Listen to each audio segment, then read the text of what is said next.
ข้า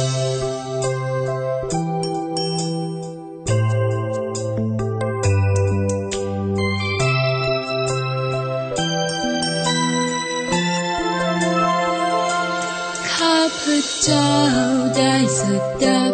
มาดังนี้สมัยหนึ่งพระผู้มีพระภาคประทับอยู่ณเขาคิชกูใกล้กรุงราชคฤห์พร้อมด้วยภิกษุหมู่ใหญ่และพระโพธิสัตว์หมู่ใหญ่สมัยนั้นแลพระผู้มีพระภาคทรงเข้าสมาธิชื่อว่าคัมภีร์เราสัมโพธาและสมัยนั้นพระอริยะอวโลกิเตศวรโพธิสัตว์มหาสัตว์ทรงประพฤติจริยาในปรัชญาปารมิตา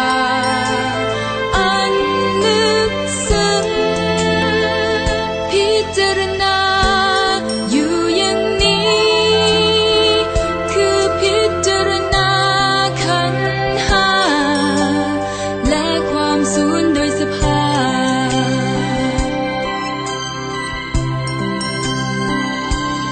ลำดับนั้นท่านสารีบุตรได้กล่าวต่อพระอริยะอวโลกิเตศวรโพธิสัตว์ด้วยพุทธานุภาพว่ากุลบุตรหรือกุลธิดาใดๆใครจะประพฤติจริยาในปรัชญาปารมิตาอันลึกซึ้งนั้นจะพึงศึกษาอย่างไรพระอริยะอวโลกิเตศวรโพธิสัตว์มหาสัตว์อันท่านพระสารีบุตรกล่าวอย่างนี้แล้วได้กล่าวตอบท่านสารีบุตรว่าท่านสารีบุตรกุลบุตรหรือกุลธิดาใดๆใครจะประพฤติจริยาในปรัชญาปารมิตาอันลึกซึ้งเขาพึงพิจารณาอย่างนี้คือพิจารณาขันธ์ห้าและความสูญโดยสภาพรูปคือความสูญความสูญนั่นแหละคือรูปความสูญไม่อื่นไปจากรูปรูปไม่อื่นไปจากความสูญรูปอันใดความสูญก็อันนั้นความสูญอันใดรูปก็อันนั้นอันหนึ่งเวทนาสัญญาสังขารวิญญาณก็คือความสูญอย่างเดียวกัน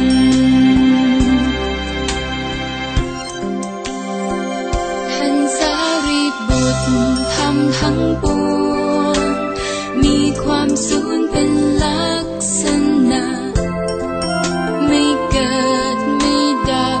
ไม่มัวมองไม่ผ่องแผ้วไม่หย่อนไม่เต็มอย่างนี้เพราะฉะนั้นแหละท่านสารีบุตรในความสูญจึงไม่มีรูปเวทนาสัญญาสังขารวิญญาณไม่มีตาหูจมูกลิ้นกายใจ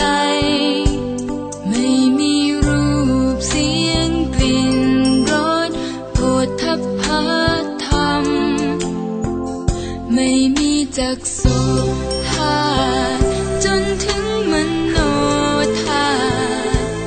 ธรรมธาตุมโนวิญญาณธาตุไม่มีวิชชาไม่มีอวิชชาไม่มีความสิ้นไปแห่งวิชชาและอวิชชาจนถึงไม่มีความแก่ความตายไม่มีความสิ้นไปแห่งความแก่ความตายไม่มีทุกข์สมุทัยนิโรธมรรคไม่มีญาณไม่มีการบรรลุไม่มีการไม่บรรลุ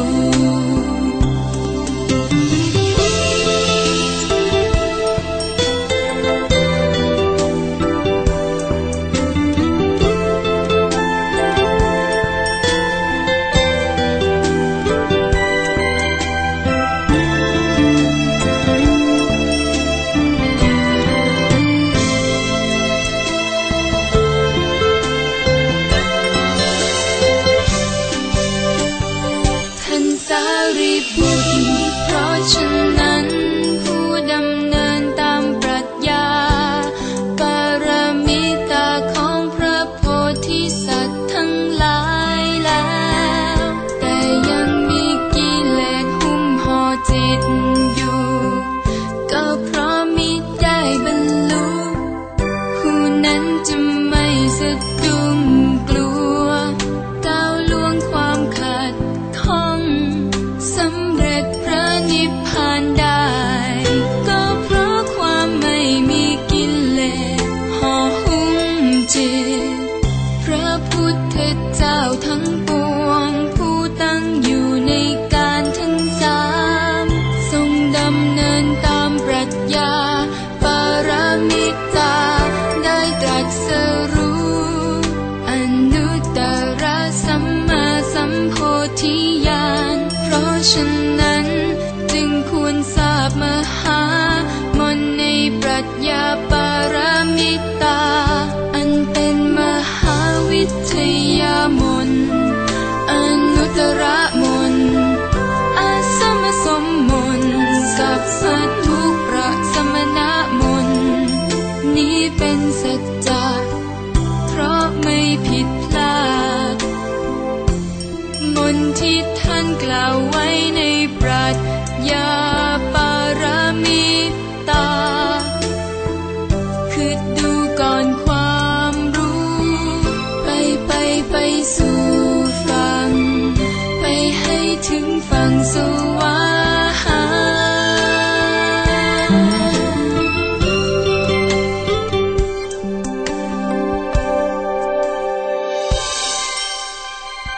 ท่านสารีบุตรสัตว์ผู้จะตรัสรู้พึงศึกษา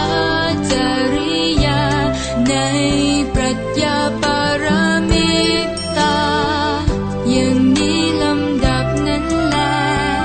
พระผู้มีพระภาคทรงออกจากสมาธินั้นแล้วได้ประทานสาธุการแก่พระอริยอวโลกิเตศวรโพธิสัตว์ว่าถูกแล้วกุลบุตรข้อนั้นเป็นอย่างนั้นกุลบุตรจริยาในปรัชญาปรมิตาอันลึกซึ้งนั้นอันบุคคลพึงประพฤติอย่างนี้พระตถาคตอรหันต์เจ้าทั้งหลายย่อมทรงอนุโมทนาอย่างที่ท่านยกขึ้นแสดงแล้วพระผู้มีพระภาคตรัสคำนี้จบลงแล้วท่านพระสารีบุตรพระอริยอวโลกิเตศวรโพธิสัตว์บริษัทอันมีประชุมชนทุกเหล่าและสัตว์โลก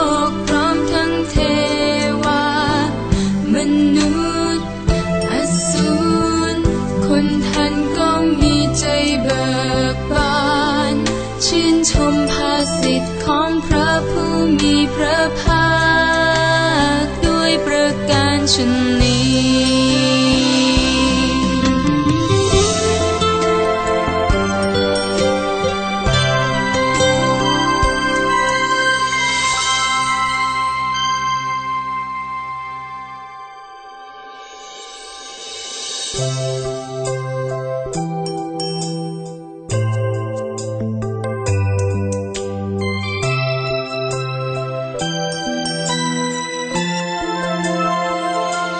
ข้าพเจ้าได้สดับมาดังนี้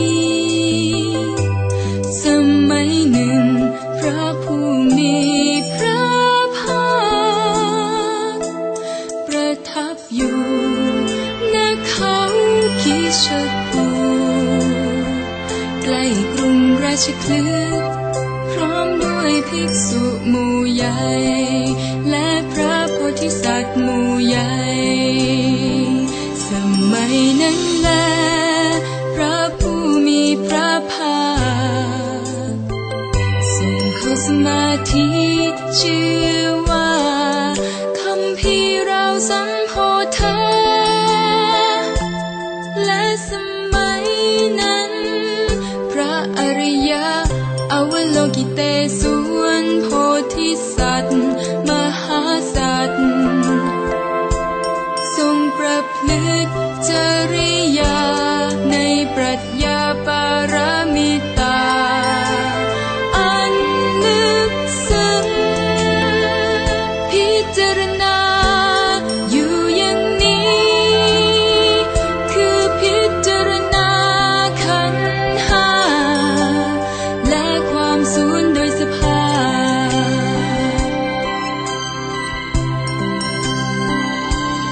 ลำดับนั้นท่านสารีบุตรได้กล่าวต่อพระอริยะอวโลกิเตศวรโพธิสัตว์ด้วยพุทธานุภาพว่ากุลบุตรหรือกุลธิดาใดๆใครจะประพฤติจริยาในปรัชญาปารมิตาอันลึกซึ้งนั้นจะพึงศึกษาอย่างไรพระอริยะอวโลกิเตศวรโพธิสัตว์มหาสัตว์อันท่านพระสารีบุตรกล่าวอย่างนี้แล้วได้กล่าวตอบท่านสารีบุตรว่าท่านสารีบุตรกุลบุตรหรือกุลธิดาใดๆใครจะประพฤติจริยาในปรัชญาปารมิตาอันลึกซึ้งเขาพึงพิจารณาอย่างนี้คือพิจารณาขันธ์ห้าและความสูญโดยสภาพรูปคือความสูญความสูญนั่นแหละคือรูปความสูญไม่อื่นไปจากรูปรูปไม่อื่นไปจากความสูญรูปอันใดความสูญก็อันนั้นความสูญอันใดรูปก็อันนั้นอันหนึ่งเวทนาสัญญาสังขารวิญญาณก็คือความสูญอย่างเดียวกัน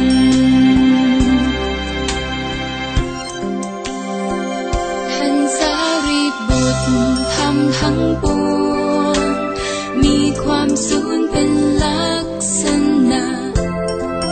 ไม่เกิดไม่ดับไม่มัวมองไม่ผ่องแผ้วไม่หย่อนไม่เต็มยั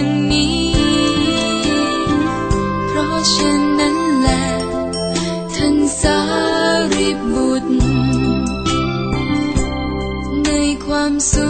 ญจึงไม่มีรูปเวทนาสัญญาสังขารวิญญาณไม่มีตาหูจมูกลิ้นกายใจไม่มีรูปเสียงกลิ่นรสโผฏฐัพพะธรรมไม่มีจักษุธาตุจนถึงมโนธาตุธรรมธาตุมโนวิญญาณธาตุไม่มีวิชชาไม่มีอวิชชาไม่มีความสิ้นไปแห่งวิชชาและอวิชชาจนถึงไม่มีความแก่ความตายไม่มีความสิ้นไปแห่งความแก่ความตายไม่มีทุกข์สมุทัยนิโรธมรรคไม่มีญาณไม่มีการบรรลุไม่มีการไม่บรรลุ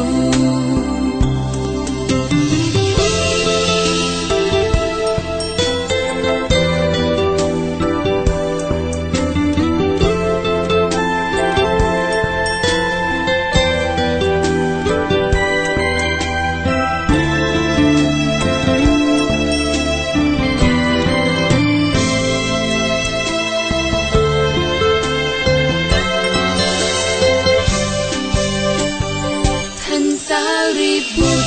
เพราะฉะนั้นผู้ดำเนินตามปรัชญาปรมิตาของพระโพธิสัตว์ทั้งหลายแล้วแต่ยังมีกิเลสหุ้มห่อจิตอยู่ก็เพราะมิได้บรรลุผู้นั้นจะไม่สะดุ้งกลัวก้าวล่วงความขัดข้องสำเร็จพระนิพพานได้ก็เพราะความไม่มีกิเลสห่อหุ้มจิตพระพุทธเจ้าทั้งปวงผู้ตั้งอยู่ในการทั้งสามทรงดำเนินตามปรัชญาปรมิตาได้ตรัสรู้อนุตตรสัมมาสัมโพธิญาณเพราะฉะนั้นจึงควรทราบมหามนต์ในปรัชญาปรมิตาอันเป็นมหาวิทยามนต์อนุตตรมนต์อาสมสมมนต์สัพพทุกข์ประสมณมนต์นี้เป็นสัจจะเพราะไม่ผิดพลาดมนต์ที่ท่านกล่าวไว้ในปรัชญาปรมิตาคือดูก่อนความรู้ไปสู่ฝั่งไปให้ถึงฝั่งสวรรค์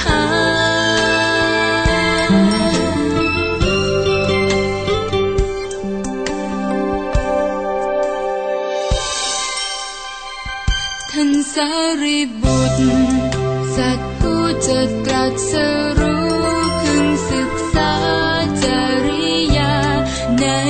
ปรัชญาปรมิตาอย่างนี้ลำดับนั้นแลพระผู้มีพระภาคทรงออกจากสมาธินั้นแล้วได้ประทานสาธุการแก่พระอริยอวโลกิเตศวรโพธิสัตว์ว่าถูกแล้วกุลบุตรข้อนั้นเป็นอย่างนั้นกุลบุตรจริยาในปรัชญาปรมิตาอันลึกซึ้งนั้นอันบุคคลพึงประพฤติอย่างนี้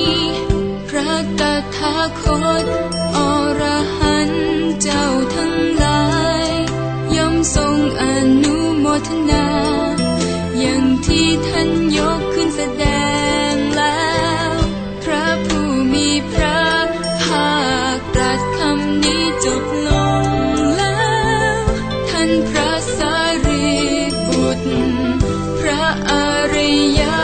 โลกิเตศวรโพธิสัตว์บริษัทอันมีประชุมชนทุกเหล่าและสัตว์โลกพร้อมทั้งเทวา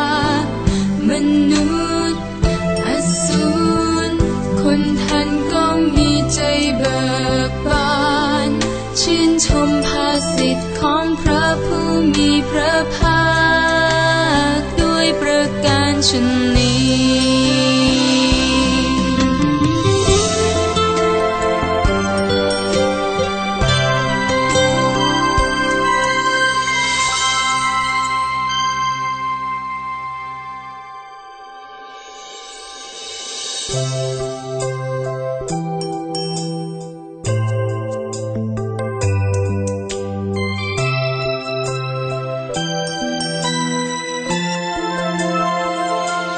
ข้าพเจ้า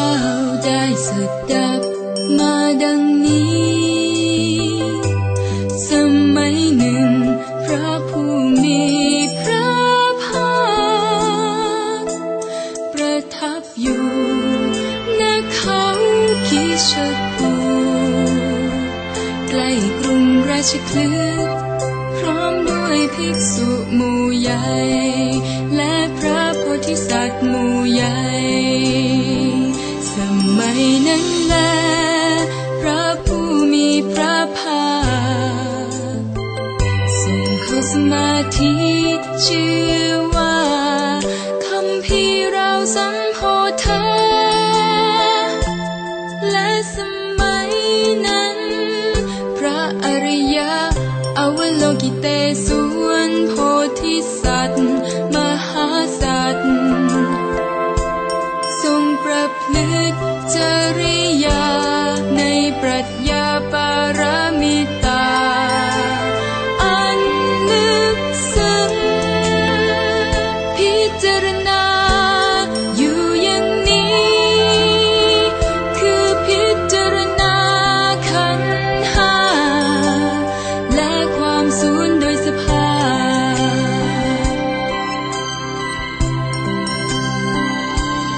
ลำดับนั้นท่านสารีบุตรได้กล่าวต่อพระอริยะอวโลกิเตศวรโพธิสัตว์ด้วยพุทธานุภาพว่ากุลบุตรหรือกุลธิดาใดๆใครจะประพฤติจริยาในปรัชญาปารามิตาอันลึกซึ้งนั้นจะพึงศึกษาอย่างไรพระอริยะอวโลกิเตศวรโพธิสัตว์มหาสัตว์อันท่านพระสารีบุตรกล่าวอย่างนี้แล้วได้กล่าวตอบท่านสารีบุตรว่าท่านสารีบุตรกุลบุตรหรือกุลธิดาใดๆใครจะประพฤติจริยาในปรัชญาปารามิตาอันลึกซึ้งเขาพึงพิจารณาอย่างนี้คือพิจารณาขันธ์ห้าและความสูญโดยสภาพรูปคือความสูญความสูญนั่นแหละคือรูปความสูญไม่อื่นไปจากรูปรูปไม่อื่นไปจากความสูญรูปอันใดความสูญก็อันนั้นความสูญอันใดรูปก็อันนั้นอันหนึ่งเวทนาสัญญาสังขารวิญญาณก็คือความสูญอย่างเดียวกัน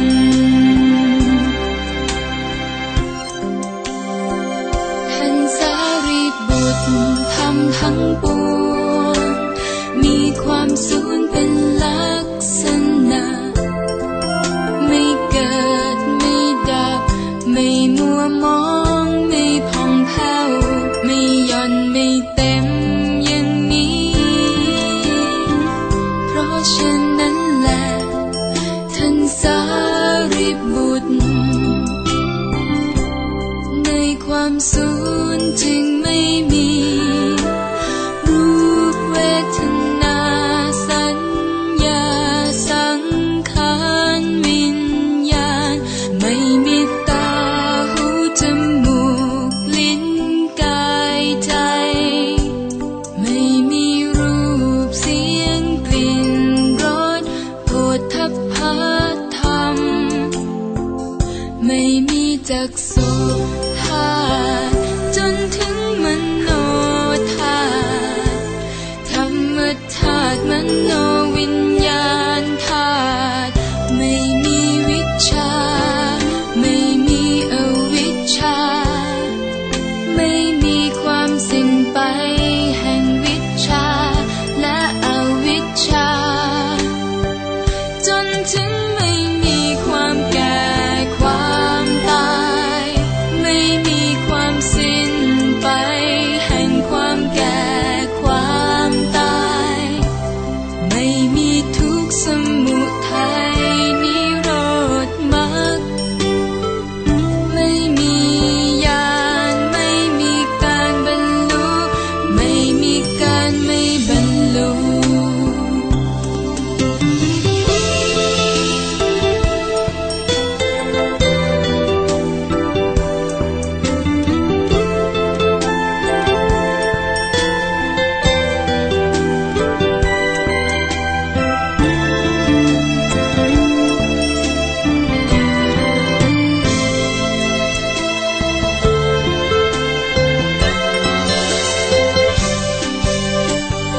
ท่านสารีบุตรเพราะฉะนั้นผู้ดำเนินตามปรัชญาปรมิตาของพระโพธิสัตว์ทั้งหลายแล้วแต่ยังมีกิเลสหุ้มห่อจิตอยู่ก็เพราะมิได้บรรลุผู้นั้นจะไม่สะดุ้งกลัวก้าวล่วงความขัดข้องสำเร็จพระนิพพานได้ก็เพราะความไม่มีกิเลสห่อหุ้มจิตพระพุทธเจ้าทั้งปวงผู้ตั้งอยู่ในการทั้งสามทรงดำเนินตามปรัชญาปรมิตาได้ตรัสรู้อนุตตรสัมมาสัมโพธิญาณเพราะฉะนั้นจึงควรทราบมหามนต์ในปรัชญาปรมิตาอันเป็นมหาวิทยามนต์อนุตตรมนต์อาสมสมมนต์สัพพทุกข์ประสมณมนต์นี้เป็นสัจจะเพราะไม่ผิดพลาดมนต์ที่ท่านกล่าวไว้ในปรัชญาปรมิตาคือดูก่อนความรู้ไปสู่ฝั่งไปให้ถึงฝั่งสวรรค์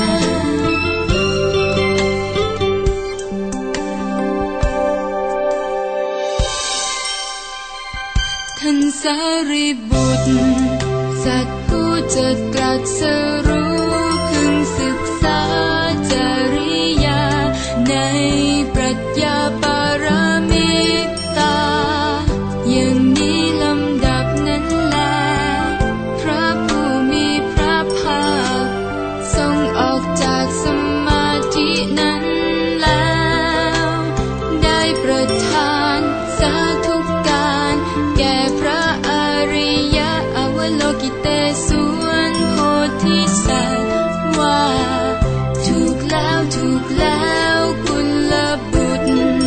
ข้อนั้นเป็นอย่างนั้นกุลบุตรจริยาในปรัชญาปรมิตาอันลึกซึ้งนั้น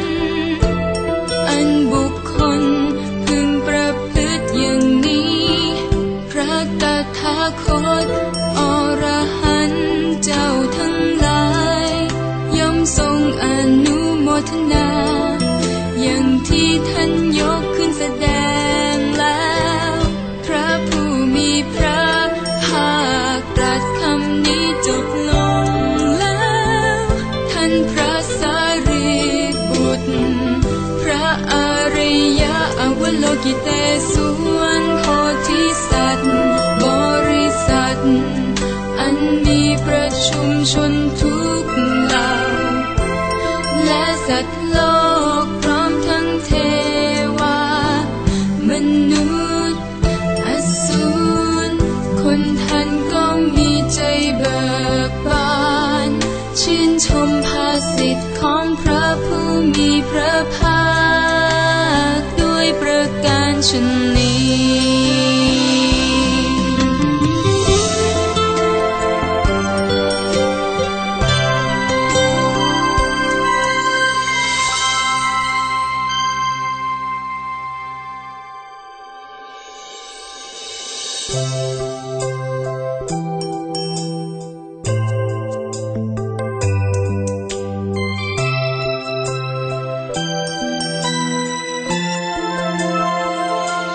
ข้าพเจ้าได้สดับมาดังนี้สมัยหนึ่งพระผู้มีพระภาคประทับอยู่ณเขาคิชกูใกล้กรุงราชคฤห์พร้อมด้วยภิกษุหมู่ใหญ่และพระโพธิสัตว์หมู่ใหญ่สมัยนั้นแลพระผู้มีพระภาคทรงเข้าสมาธิชื่อว่าคัมภีร์เราสัมโพธาและสมัยนั้นพระอริยะอวโลกิเตศวรโพธิสัตว์มหาสัตว์ทรงประพฤติจริยา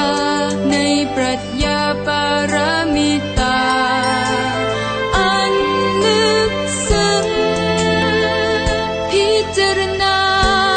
อยู่อย่างนี้คือพิจารณาขันธ์ห้า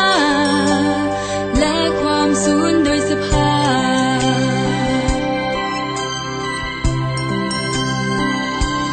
ลำดับนั้นท่านสารีบุตรได้กล่าวต่อพระอริยะอวโลกิเตศวรโพธิสัตว์ด้วยพุทธานุภาพว่ากุลบุตรหรือกุลธิดาใดๆใครจะประพฤติจริยาในปรัชญาปารามิตาอันลึกซึ้งนั้นจะพึงศึกษาอย่างไรพระอริยะอวโลกิเตศวรโพธิสัตว์มหาสัตว์อันท่านพระสารีบุตรกล่าวอย่างนี้แล้ว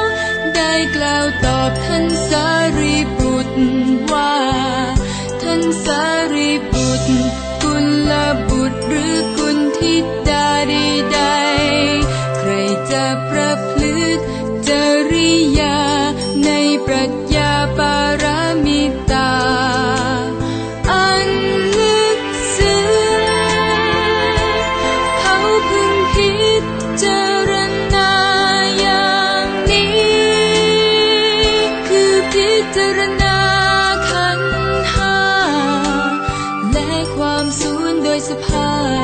พรูปคือความสูญความสูญนั่นแหละคือรูปความสูญไม่อื่นไปจากรูปไม่อื่นไปจากความสูญรูปอันใดความสูญก็อันนั้นความสูญอันใดรูปก็อันนั้น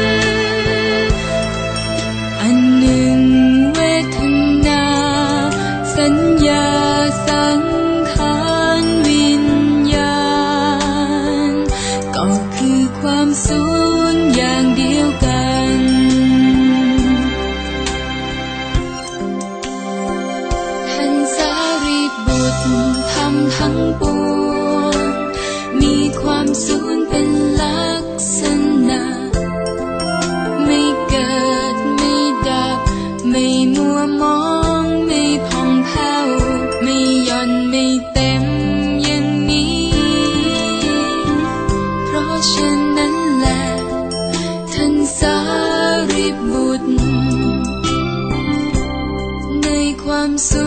ญจึงไม่มีรูปเวทนาสัญญาสังขารวิญญาณไม่มีตาหูจมูกลิ้นกายใจไม่มีรูปเสียงกลิ่นรสโผฏฐัพพะธรรมไม่มีจักษุธาตุจนถึงมโนธาตุธรรมธาตุมโนวิญญาณธาตุไม่มีวิชชาไม่มีอวิชชาไม่มีความสิ้นไปแห่งวิชชาและอวิชชาจนถึงไม่มีความแก่ความตายไม่มีความสิ้นไป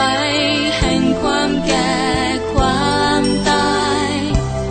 ไม่มีทุกข์สมุทัยนิโรธมรรคไม่มีญาณไม่มีการบรรลุไม่มีการไม่บรรลุ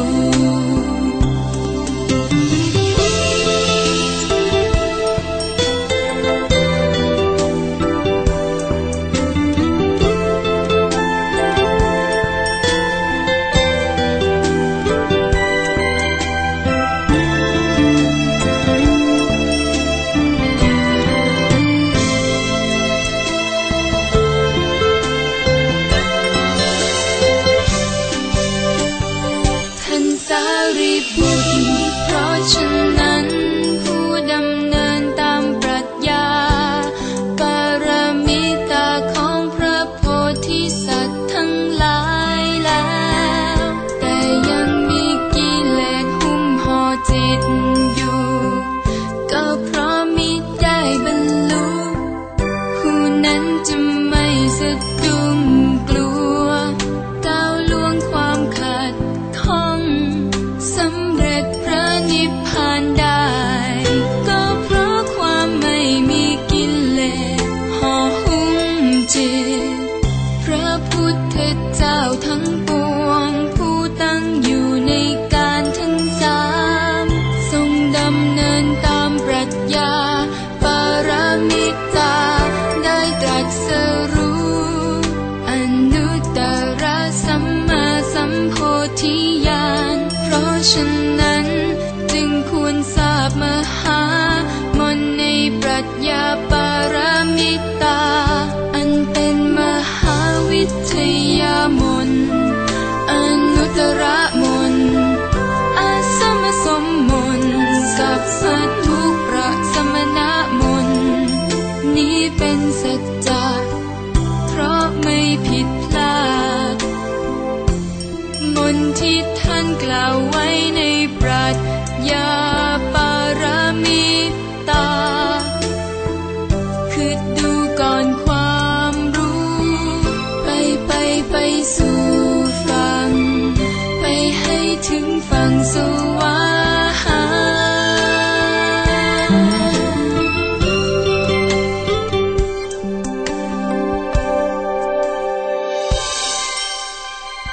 ท่านสารีบุตรสัตว์ผู้จะตรัสรู้พึงศึกษาจริยาในปรัชญาปรมิตาอย่างนี้ลำดับนั้นแล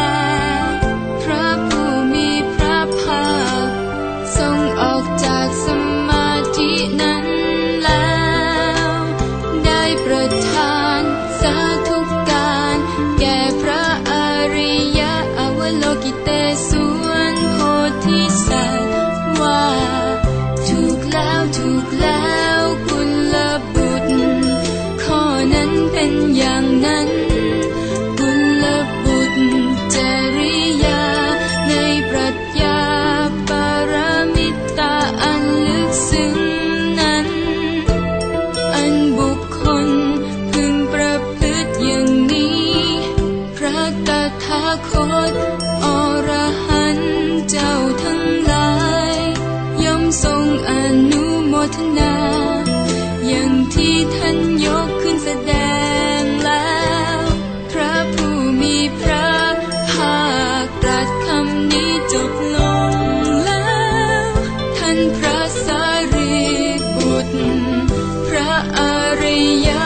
โลกิเตศวรโพธิสัตว์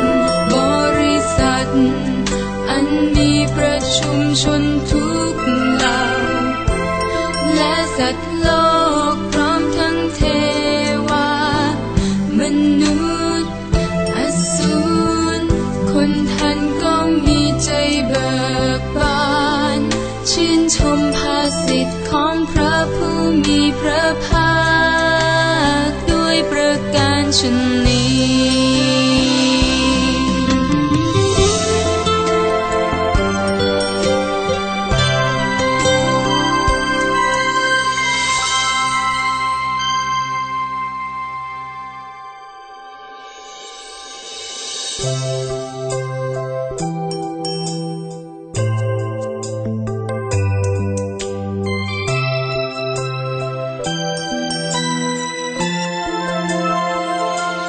ข้าพเจ้า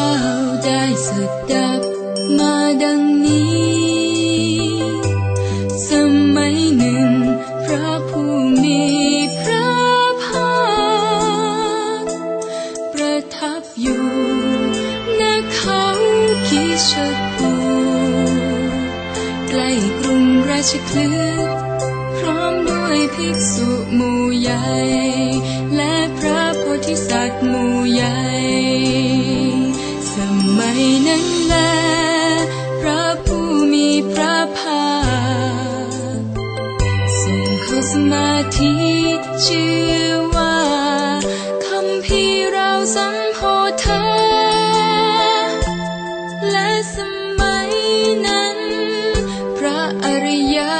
อวโลกิเตศวรโพธิสัตว์มหาสัตว์ทรงประพฤติจริยาในปรัชญาปารามิตาอันลึกซึ้ง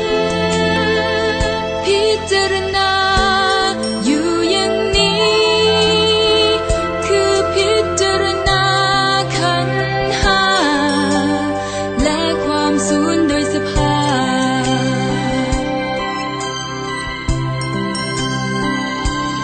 ลำดับนั้นท่านสารีบุตรได้กล่าวต่อพระอริยะอวโลกิเตศวรโพธิสัตว์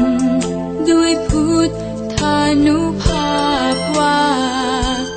กุลบุตรหรือกุลธิดาใดๆใครจะประพฤติจริยาในปรัชญาปารามิตาอันลึกซึ้งนั้นจะพึงศึกษาอย่างไรพระอริยะอวโลกิเตศวรโพธิสัตว์มหาสัตว์อันท่านพระสารีบุตรกล่าวอย่างนี้แล้วได้กล่าวตอบท่านสารีบุตรว่าท่านสารีบุตรกุลบุตรหรือกุลธิดาใดๆใครจะประพฤติจริยาในปรัชญาปารามิตาอันลึกซึ้งเขาพึงพิจารณาอย่างนี้คือพิจารณาขันธ์ห้าและความสูญโดยสภาพรูปคือความสูญความสูญนั่นแหละคือรูปความสูญไม่อื่นไปจากรูปรูปไม่อื่นไปจากความสูญรูปอันใดความสูญก็อันนั้นความสูญอันใดรูปก็อันนั้นอันหนึ่งเวท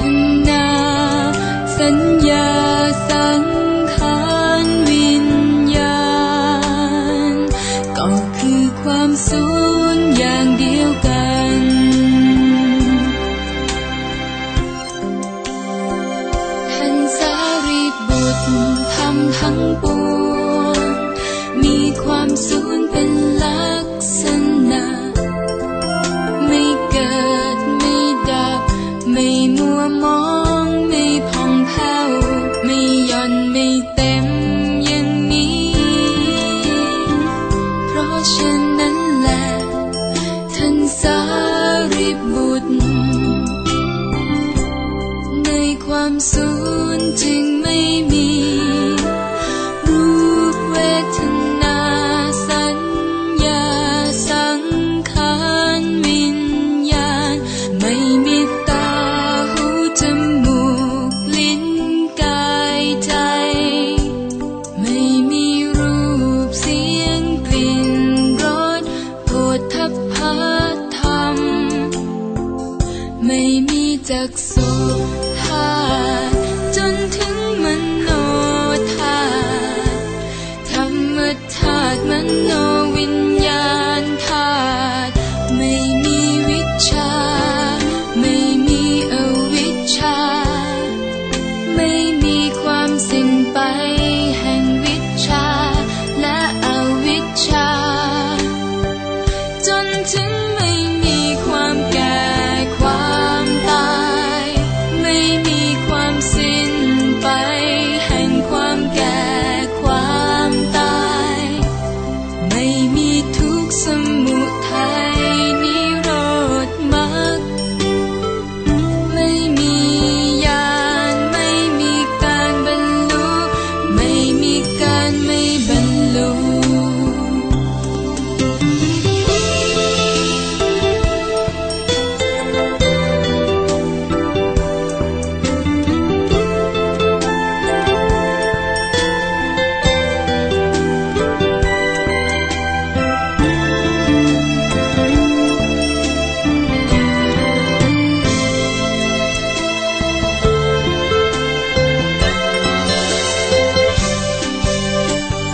ท่านสารีบุตรเพราะฉะนั้นผู้ดำเนินตามปรัชญา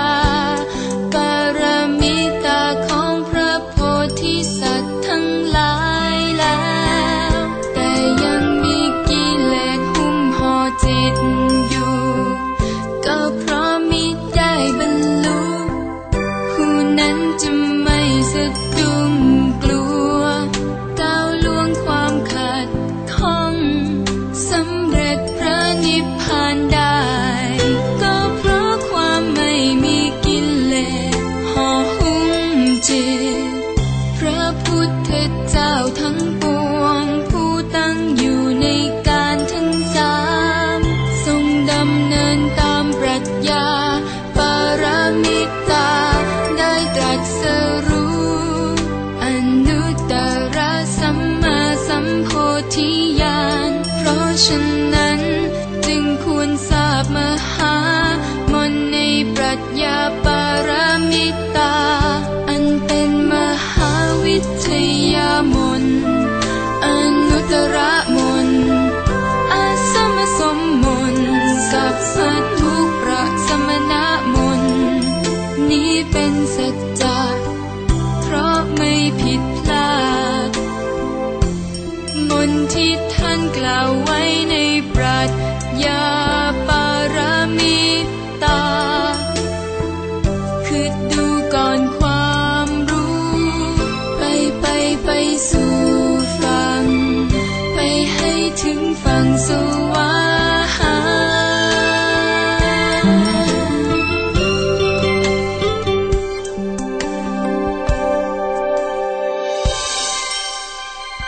ท่านสารีบุตร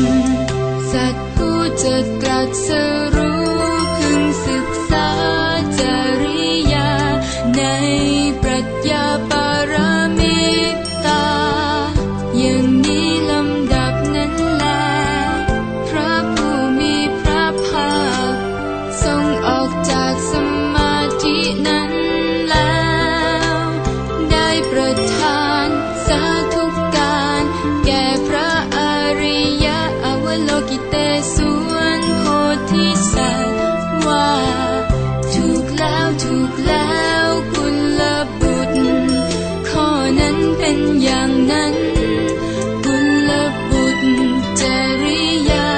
ในปรัชญาปรมิตาอันลึกซึ้งนั้นอันบุคคลพึงประพฤติอย่างนี้พระตถาคตอรหันต์เจ้าทั้งหลายย่อมทรงอนุ ทนาอย่างที่ท่านยกขึ้นแสดงแล้วพระผู้มีพระภาคตรัสคำนี้จบลงแล้วท่านพระสารีบุตรพระอริยะอวโลกิเตศวรโพธิสัตว์บริษัทอันมีประชุมชนทุกเหล่าและสัตว์โลกพร้อมทั้งเทวามนุษย์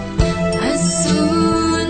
คนท่านก็มีใจเบิกบานชื่นชมภาสิทธิ์ของพระผู้มีพระภาคด้วยประการชนนี้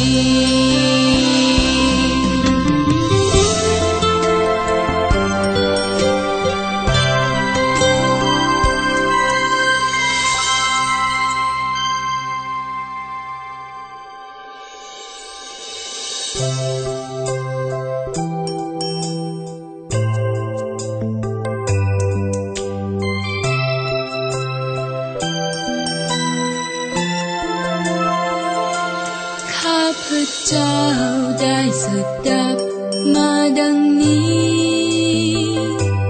สมัยหนึ่งพระผู้มีพระภา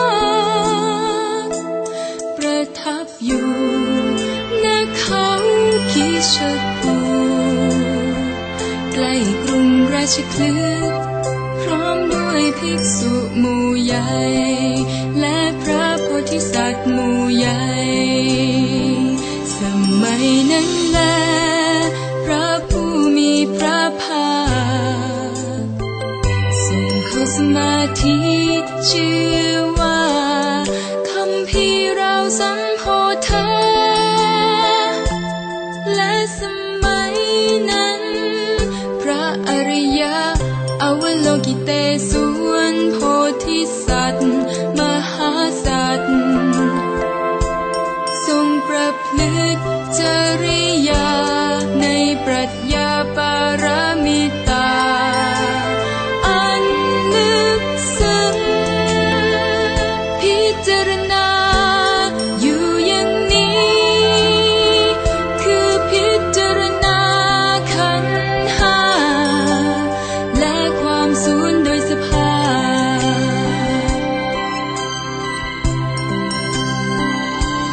ลำดับนั้นท่านสารีบุตร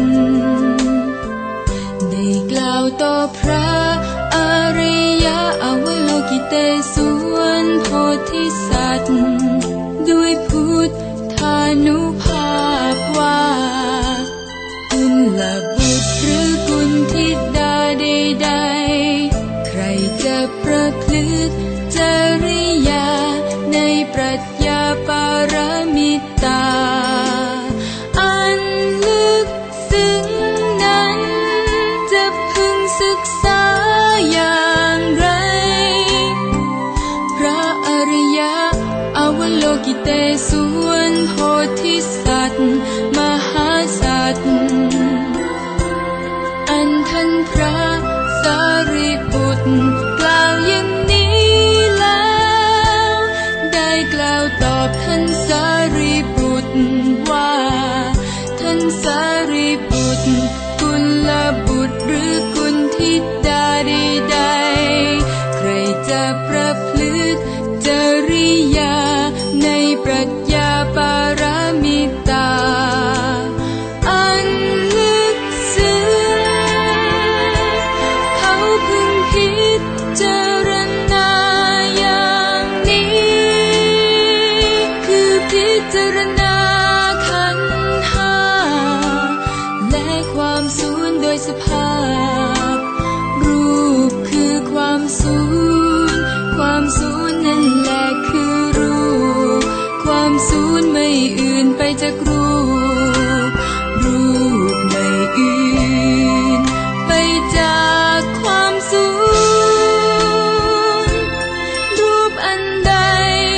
ความสูญก็อันนั้นความสูญอันใดรูปก็อันนั้น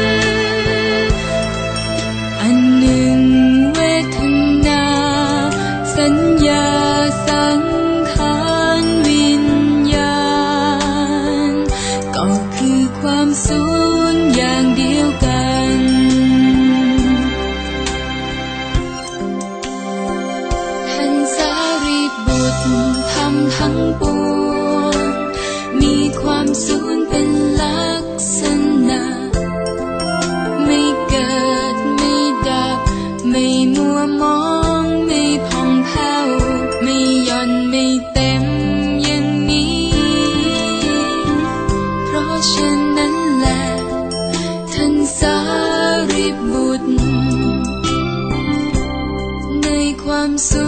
ญจึงไม่มีรูปเวทนาสัญญาสังขารวิญญาณไม่มีตาหูจมูกลิ้นกายใจไม่มีรูปเสียงกลิ่นรสโผฏฐัพพะธรรมไม่มีจักษุธาตุจนถึงมโนธาตุธรรมธาตุมโนวิญญาณธาตุไม่มีวิชชาไม่มีอวิชชาไม่มีความสิ้นไปแห่งวิชชาและอวิชชาจนถึงไม่มีความแก่ความตายไม่มีความสิ้นไปแห่งความแก่ความตายไม่มีทุกข์สมุทัยนิโรธมรรคไม่มีญาณไม่มีการบรรลุไม่มีการไม่บรรลุ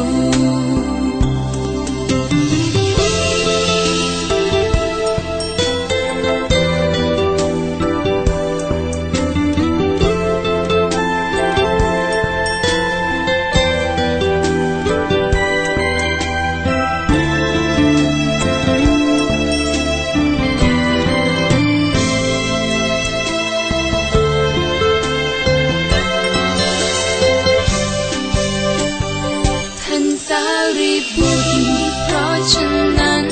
ผู้ดำเนินตามปรัชญา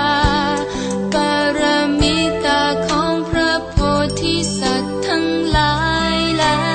วแต่ยังมีกิเลสหุ้มห่อจิตอยู่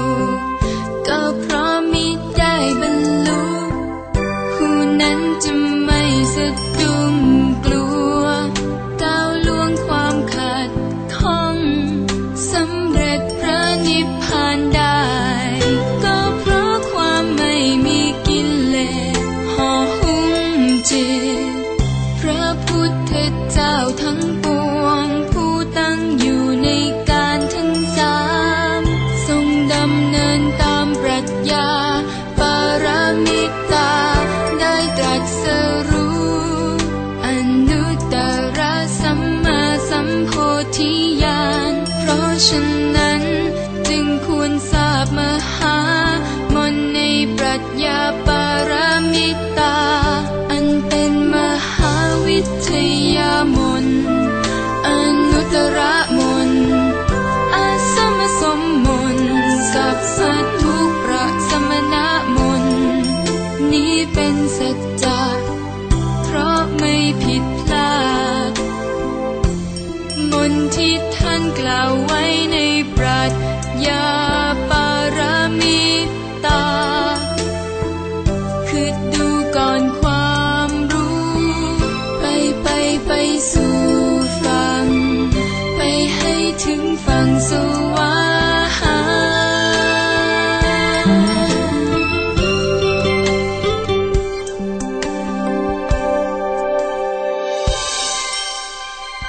ท่านสารีบุตรสัตว์ผู้จะตรัสรู้พึงศึกษาจริยาใน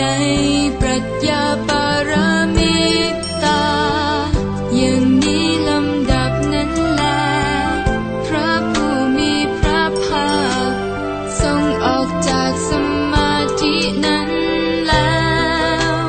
ได้ประทานสาธุการแก่พระอริยอวโลกิเตศวรโพธิสัตว์ว่า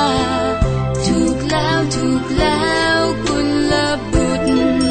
ข้อนั้นเป็นอย่างนั้นกุลบุตรจริยาในปรัชญาปรมิตาอันลึกซึ้งนั้นอันบุคคลพึงประพฤติอย่างนี้พระตถาคตอรหันต์เจ้าทั้งหลายย่อมทรงอนุโมทนา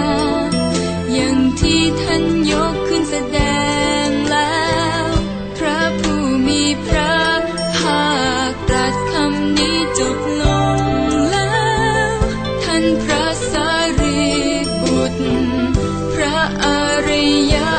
โลกิเตศวรโพธิสัตว์บริษัทอันมีประชุมชนทุกเหล่าและสัตว์โลกพร้อมทั้งเทวามนุษย์อสูรคนทันก็มีใจเบิกบานชื่นชมภาสิทธิ์ของพระผู้มีพระภาคด้วยประการชนนี้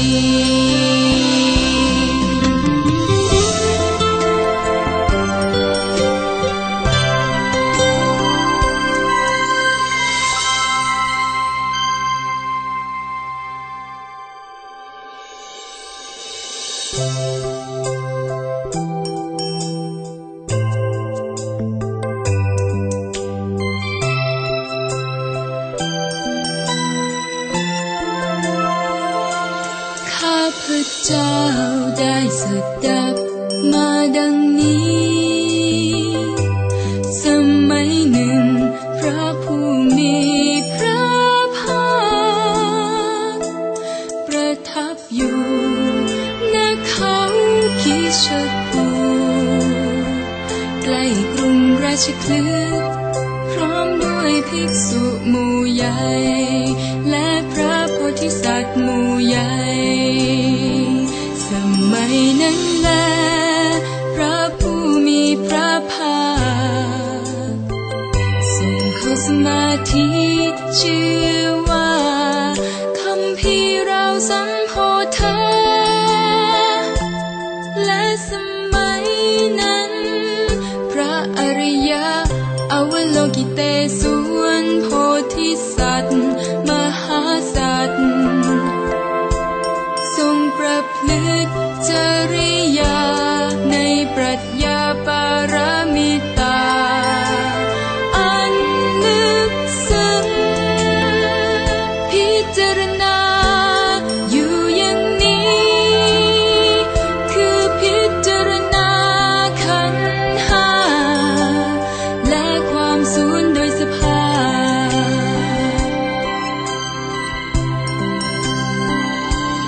ลำดับนั้นท่านสารีบุตรได้กล่าวต่อพระอริยะอวโลกิเตศวรโพธิสัตว์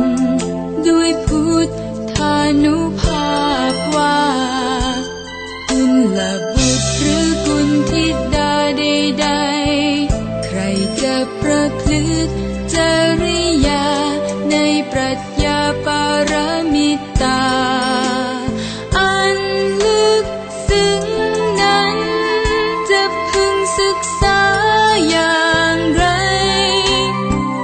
พระอริยะ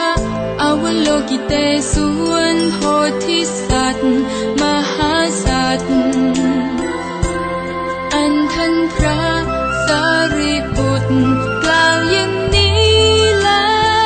วได้กล่าวตอบท่านสารีบุตรว่า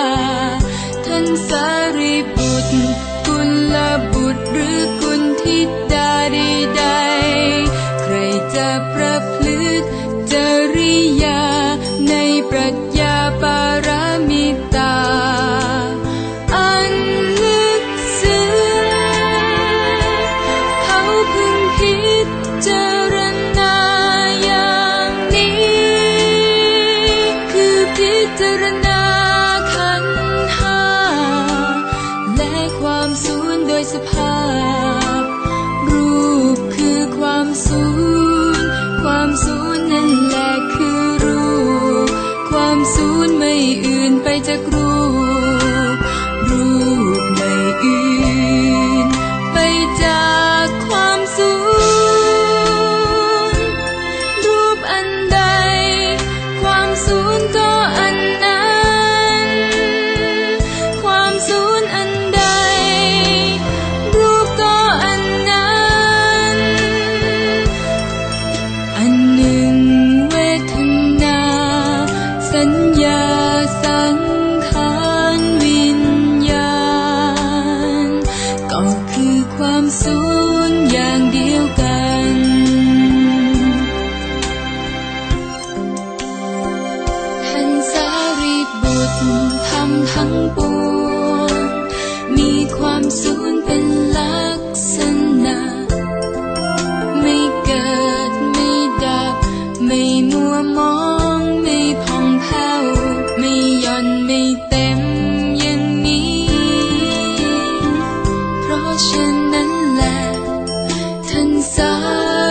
บุตร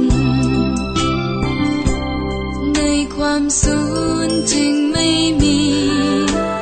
รูปเวทนาสัญญาสังขารวิญญาณไม่มีตาหูจมูกลิ้นกายใจไม่มีรูปเสียงกลิ่นรสโผฏฐัพพะธรรมไม่มีจักษุธาตุจนถึงมโนธาตุธรรมธาตุมโนวิญญาณธาตุไม่มีวิชชาไม่มีอวิชชาไม่มีความสิ้นไปแห่งวิชชาและอวิชชาจนถึงไม่มีความแก่ความตายไม่มีความสิ้นไปแห่งความแก่ความตายไม่มีทุกข์สมุทัยนิโรธมรรคไม่มีญาณไม่มีการบรรลุไม่มีการไม่บรรลุ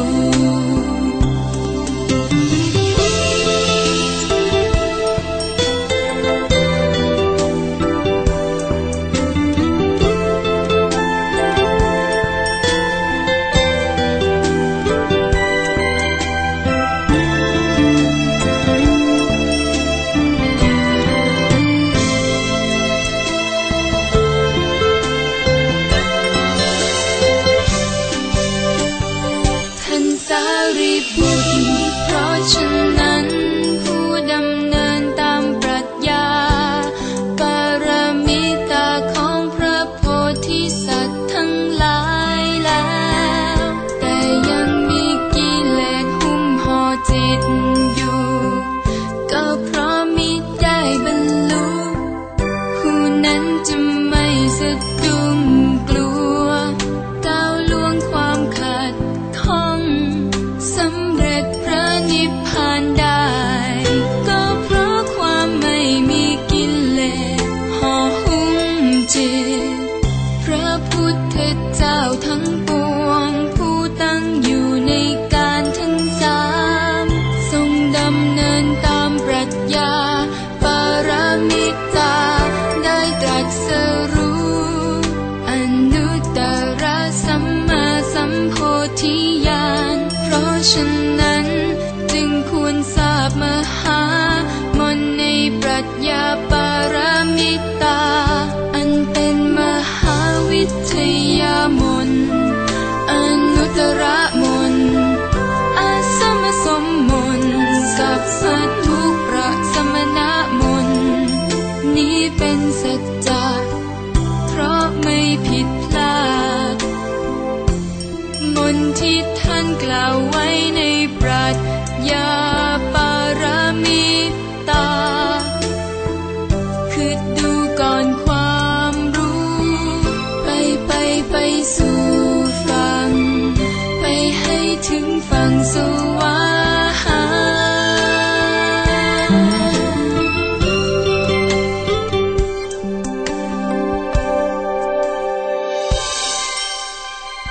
ท่านสารีบุตรสัตว์ผู้จะตรัสรู้พึงศึกษาจริยาในปรัชญาปรมิตาอย่างนี้ลำดับนั้นแลพระผู้มีพระภาคทรงออกจากสมาธินั้นแล้วได้ประทานสาธุการแก่พระอริยอวโลกิเตศวรโพธิสัตว์ว่าถูกแล้วกุลบุตรข้อนั้นเป็นอย่างนั้นกุลบุตรจริยาในปรัชญาปรมิตาอันลึกซึ้งนั้นอันบุคคลพึงประพฤติอย่างนี้พระตถาคตอรหันต์เจ้าทั้งหลายย่อมทรง อนุโมทนาอย่างที่ท่านยกขึ้นแสดงแล้วพระผู้มีพระภาคตรัสคำนี้จบลงแล้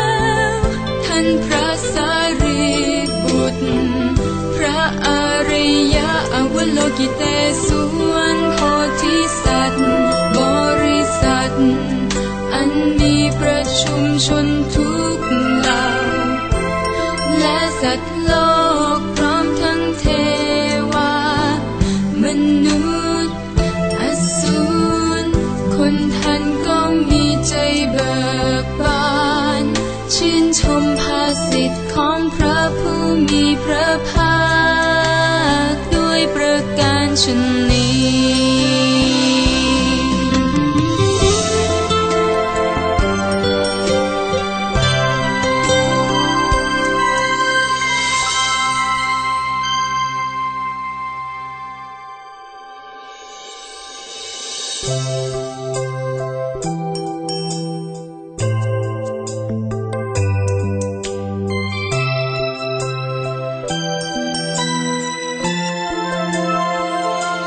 ข้าพเจ้า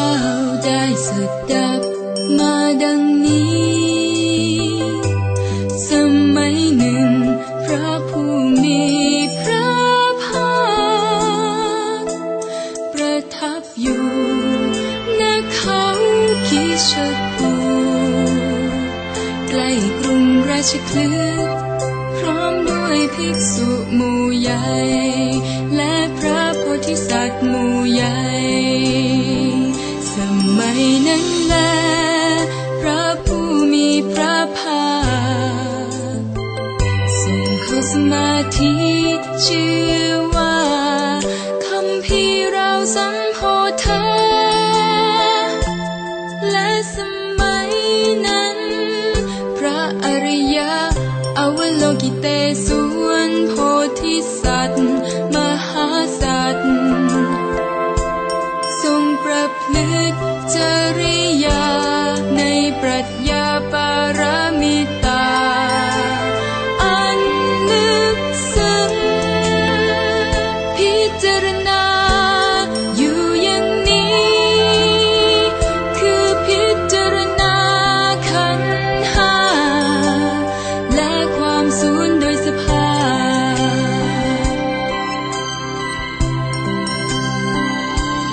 ลำดับนั้นท่านสารีบุตรได้กล่าวต่อพระอริยอวโลกิเตศวรโพธิสัตว์ด้วยพุทธานุภาพว่ากุลบุตรหรือกุลธิดาใดๆใครจะประพฤติจริยาในปรัชญาปารมิตาอันลึกซึ้งนั้นจะพึงศึกษาอย่างไร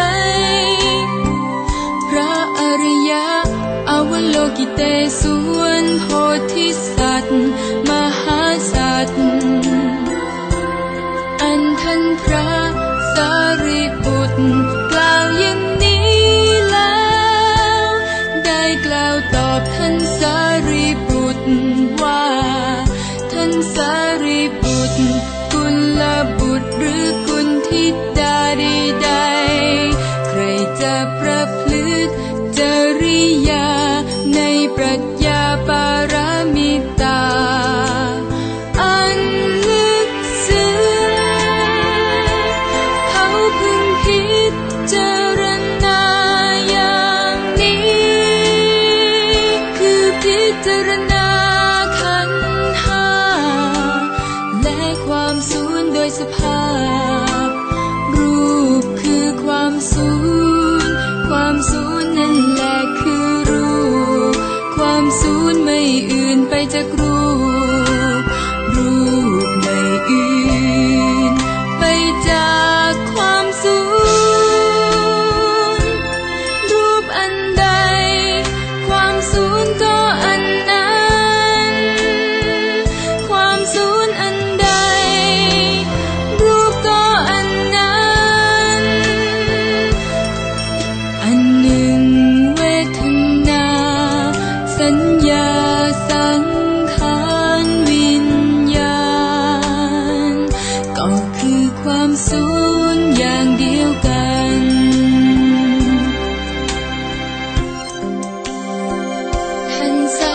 ไม่มัวมองไม่ผ่องแผ้ว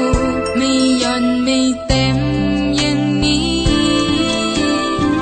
เพราะฉะนั้นแหละท่านสารีบุตรในความสูญจึงไม่มีรูปเวทนาสัญญาสังขารวิญญาณไม่มีตาหูจมูกลิ้นกายใจไม่มีรูปเสียงกลิ่นรสโผฏฐัพพะธรรมไม่มีจักษุธาตุจนถึงมโนธาตุธรรมธาตุมโนวิญญาณธาตุไม่มีวิชชา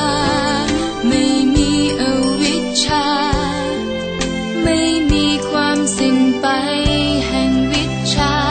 และอวิชชาจนถึงไม่มีความแก่ความตายไม่มีความสิ้นไปแห่งความแก่ความตายไม่มีทุกข์สมุทัยนิโรธมรรคไม่มีญาณไม่มีการบรรลุไม่มีการไม่บรรลุ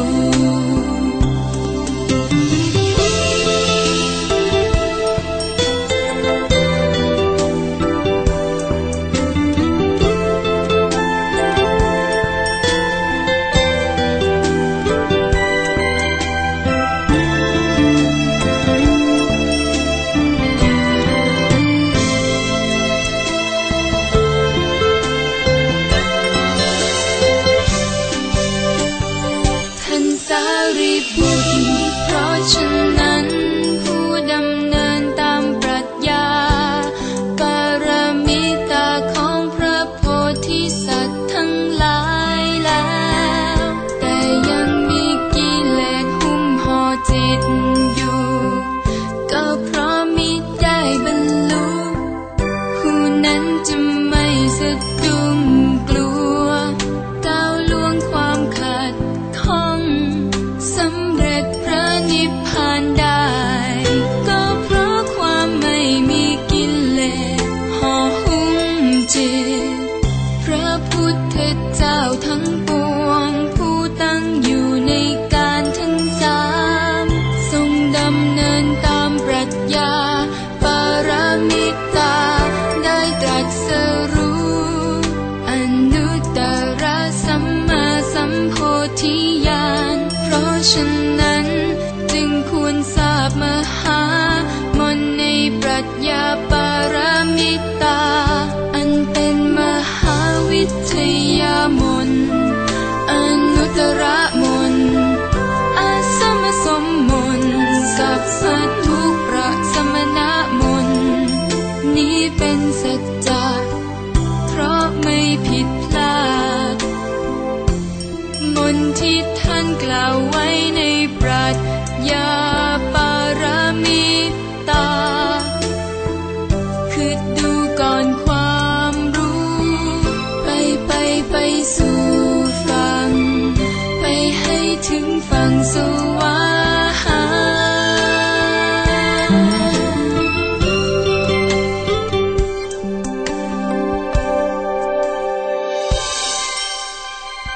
ท่านสารีบุตรสัตว์ผู้จะตรัสรู้พึงศึกษาจริยาในปรัชญาปรมิตาอย่างนี้ลำดับนั้นแลพระผู้มีพระภาคทรงออกจากสมาธินั้นแล้วได้ประทานสาธุการแก่พระอริยอวโลกิเตศวรโพธิสัตว์ว่าถูกแล้วกุลบุตรข้อนั้นเป็นอย่างนั้นกุลบุตรจริยาในปรัชญาปรมิตาอันลึกซึ้งนั้น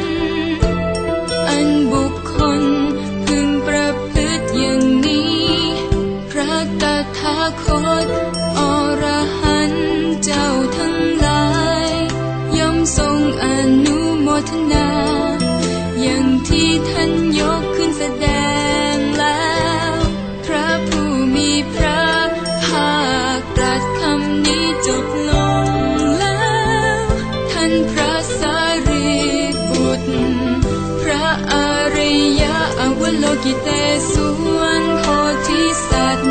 บริษัทอันมีประชุมชนทุกเหล่าและสัตว์โลกพร้อมทั้งเทวามนุษย์อสูร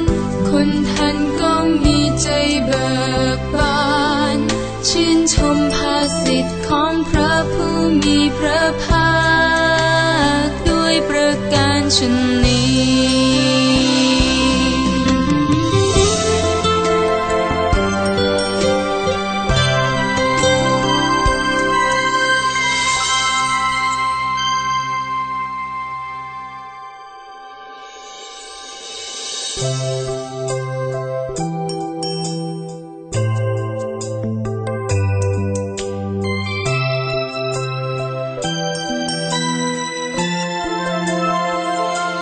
ข้าพเจ้า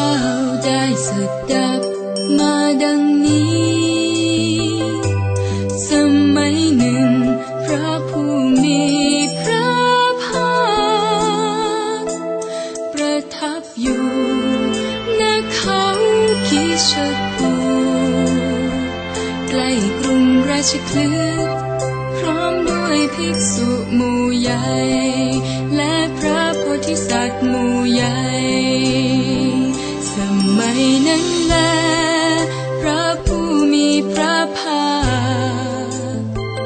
ทรงเข้าสมาธิชื่อว่าคัมภีร์เราสัมโพธาและสมัยนั้นพระอริยะอวโลกิเตศวนโพธิสัตว์มหาสัตว์ทรงประพฤติจริยาในปรัชญาปารมิตาอันลึกซึ้งพิจารณาอยู่อย่างนี้คือพิจารณาขันธ์ห้าและความสูญโดยสภาพ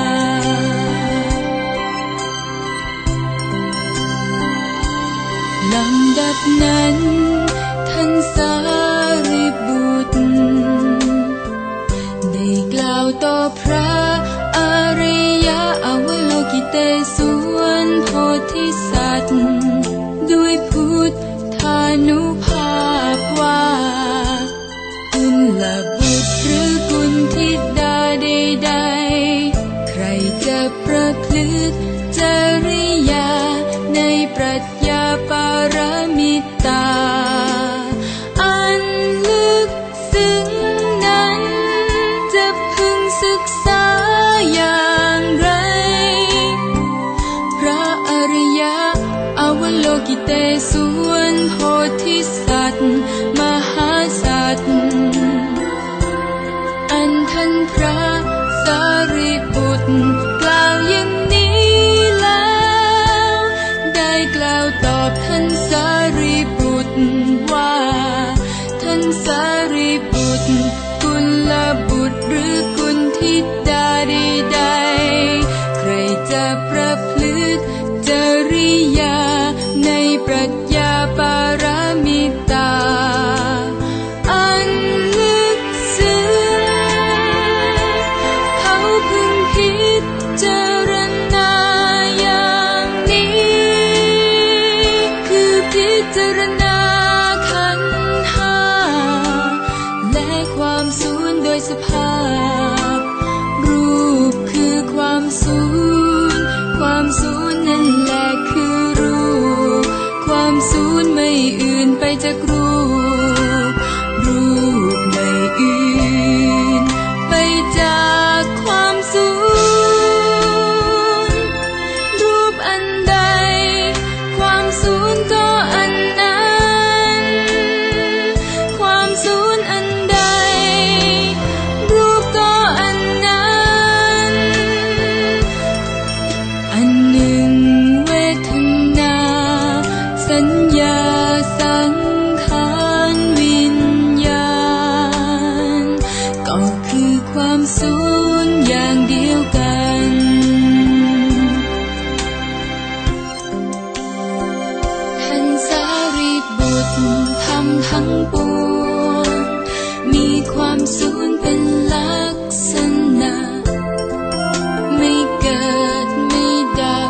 ไม่มัวมองไม่ผ่องแผ้ว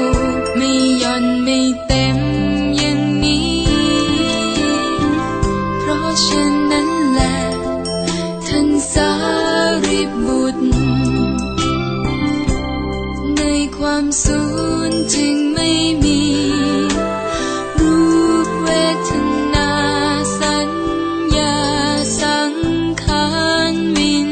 ญาณไม่มีตาหูจมูกลิ้นกายใจไม่มีรูปเสียงกลิ่นรสโผฏฐัพพะธรรมไม่มีจักษุธาตุจนถึงมโนธาตุธรรมธาตุมโนวิญญาณธาตุไม่มีวิชชาไม่มีอวิชชาไม่มีความสิ้นไปแห่งวิชชาและอวิชชาจนถึงไม่มีความแก่ความตายไม่มีความสิ้นไปแห่งความแก่ความตายไม่มีทุกข์สมุทัยนิโรธมรรคไม่มีญาณไม่มีการบรรลุไม่มีการไม่บรรลุ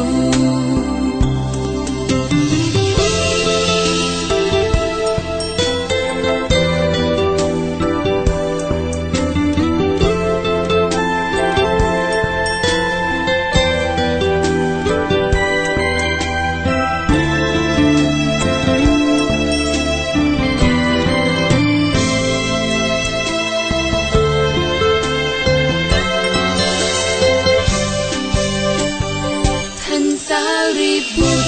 เพราะฉะนั้นผู้ดำเนินตามปรัชญาปรมิตาของพระโพธิสัตว์ทั้งหลายแล้วแต่ยังมีกิเลสหุ้มห่อจิตอยู่ก็เพราะมิได้บรรลุผู้นั้นจะไม่สะดุ้งกลัวก้าวล่วงความขัดข้องสำเร็จพระนิพพานได้ก็เพราะความไม่มีกิเลสห่อหุ้มจิตพระพุทธเจ้าทั้งปวงผู้ตั้งอยู่ในการทั้งสามทรงดำเนินตามปรัชญาปรมิตาได้ตรัสรู้อนุตตรสัมมาสัมโพธิญาณเพราะฉะนั้นจึงควรทราบมหามนต์ในปรัชญาปรมิตาอันเป็นมหาวิทยามนต์อนุตตรมนต์อาสมสมมนต์สัพพทุกข์ประสมณมนต์นี้เป็นสัจจะเพราะไม่ผิดพลาดมนต์ที่ท่านกล่าวไว้ในปรัชญาปรมิตาคือดูก่อนความรู้ไปสู่ฝั่งไปให้ถึงฝั่งสวรรค์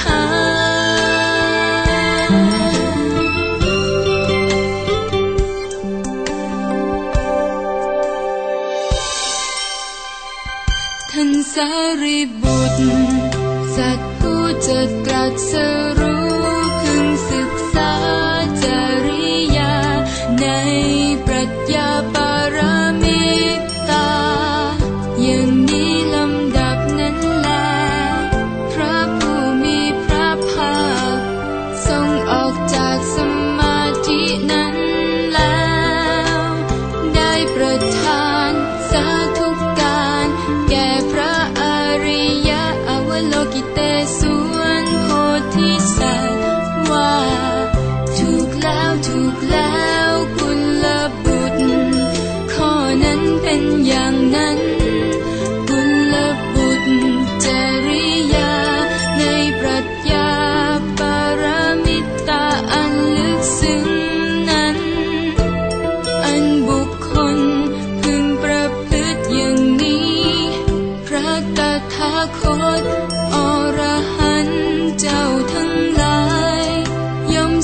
อนุโมทนาอย่างที่ท่านยกขึ้นแสดงแล้วพระผู้มีพระภาคตรัสคำนี้จบลงแล้วท่านพระสารีบุตรพระอริยอวโลกิเตศวรโพธิสัตว์บริษัทอันมีประชุมชนทุกเหล่าและสัตว์โลกพร้อมทั้งเทวามนุษย์อสูรคนท่านก็มีใจเบิกบานชื่นชมภาสิทธิ์ของพระผู้มีพระภาคด้วยประการชนนี้